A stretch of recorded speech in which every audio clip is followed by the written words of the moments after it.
Ray Buchanan. Big play, Ray. Afternoon. Afternoon. Geno, after the game against Indianapolis, you mentioned how everything's been a process. I was wondering what's been that process like, trying to get acclimated to this offense so far during the regular season. It's just a learning experience. Every game's going to be different. You got to keep going. You got to keep learning from all the experiences, and it's been good. Real good. Is it an offense that's majorly different than what you've done in the past, or No, not at all. Jack got a lot more snaps this last week. What'd you think of how he did, and what do you think he brings to the offense going forward? Yeah, I thought he made some plays. I thought he had some tough catches in there. I thought he did a good job at competing. I thought he did a good job at learning as the game went along. And I think as he continues to play and as he continues to grow, I think he'll continue to get better. I think he's a really good player, really good young player, and he's just growing into what he's going to become. Have you felt your guys, rally around you even despite the early struggles and just have your back in general? Yeah. Shoot, man, ask them. Yeah. You know what's going on around here. Pete talked about wanting to get the running game going more consistently to kind of make it a little easier for you and the offense as a whole. Just in that regard, what have you seen from Ashton week in and week out, just in terms of his growth? Same player, man. He's a hell of a player. He's a great player, great back, and again, when we get him in space, man, you can see what he can do with the ball. I think that's evident on tape, and he punishes guys in the open field. Really smart young player, really mature guy as well, and he's got a lot of great intangibles about him. But I mean, he's explosive with that ball in his hand. So we got to get him the ball, get him in the open field, get him in space, and he'll make things happen. Geno, Dante's a rookie, but how do you two communicate to work on developing the rapport that you have on the field? Repetition, and that's something that is always going to be the father of learning. Continue to rep these things, and talking in the meeting room, talking in the classroom. I call him late night sometimes just to remind him that, hey man, you're the guy, and we're counting on you. So Dante's doing a great job. He's learning, as we all are, and he's getting better from week to week. That's all you can ask from him.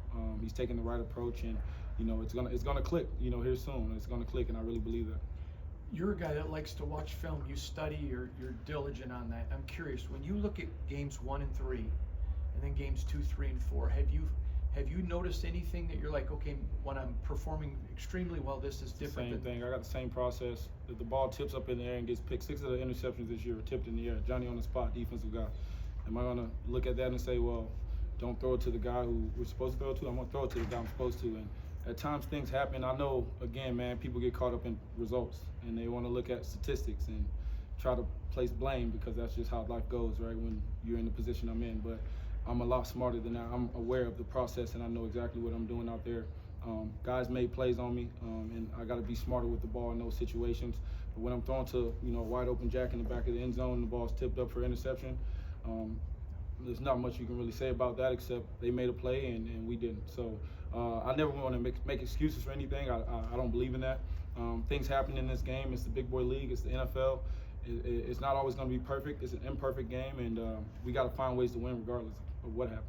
Geno, in 2 days from now, it's National Mental Health Awareness Day, and you've been a vocal advocate for mental health. Can you just talk about why it's so important for not just you, but all NFL players to maintain a good sense of mental health? And what is the advice that you give to these younger players in the locker room that also deals with some of the same things you have? Yeah, block out the outside noise. Don't get caught up in the ups and downs of social media and, people warning our position. I've said many of times, my toughest days are someone else's dream. And a lot of people would trade to be in our shoes, even where we are right now. And mentally, you got to gain that perspective. You got to be a mature adult about your emotions. You got to find life outside of football as well. You never want to put all your eggs in one basket. I think a lot of guys struggle to transition after football because we devote so much time to this. But this is what we do, not exactly who we are. And so for everyone, who's dealing with mental health, I would advise them to seek counseling, try to find an outside source so that you can get it out, and whatever you're going through, you got to be able to push through it, man. But you also need someone to talk to. So find someone to talk to, and then do your best to, manage your emotions. In the back end of that, who are some people that you've been able to lean on? I know you've gone through a lot, even in Seattle, going to this point to here. Who are some people you've leaned on and talked to?